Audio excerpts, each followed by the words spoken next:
আপনি কোনো ধরনের লেখক, কোনো গবেষক, কোনো অর্থনীতিবিদ, আপনি দয়া করে আপনি তার সাথে একটু বসে কথা বলবেন, তার সাথে একটু কাউন্সিলিং করবেন যে আপনি যেটাকে স্বচ্ছতা এবং শৃঙ্খলা বলছেন, আপনি সেটিকে আপনি একটি ব্যাংককে ডুবানোর জন্য, আপনি একটি প্রতিষ্ঠানকে ডুবানোর জন্য এই চেয়ারে বসেছেন, ঠিক কিনা ভাইয়েরা? ভাইয়েরা আমার, প্রিয় সহযোদ্ধা ভাই এবং বোনেরা আমার, আমার দু একটি বিষয় আপনারা খুব মনোযোগ দিয়ে শুনবেন, যে বিষয়গুলো আমি খুব যৌক্তিক সহকারে আপনাদের সামনে তুলে ধরব। আপনারা ইতিমধ্যে খেয়াল করেছেন, আমরা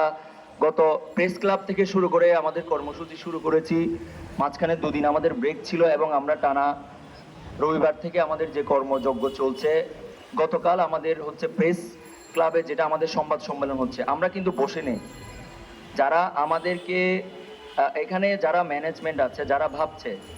আমরা ম্যানেজমেন্ট নিয়ে অনেক পজিটিভ ছিলাম এতদিন, আমরা ম্যানেজমেন্ট নিয়ে এখনো পজিটিভ আছি,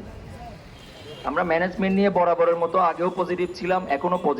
পজিটিভ আছি। সেই চিন্তাধারার মধ্যে পজিটিভ বিষয়টা এখনো আমাদের মধ্যে আছে, যে আপনারা ভাবছেন আপনারা আপনাদের কাজ নিয়ে, আপনারা আপনাদের ব্যাংক প্রতিষ্ঠান নিয়ে ব্যস্ত, আমরা আমাদের মতো আন্দোলন করে এখান থেকে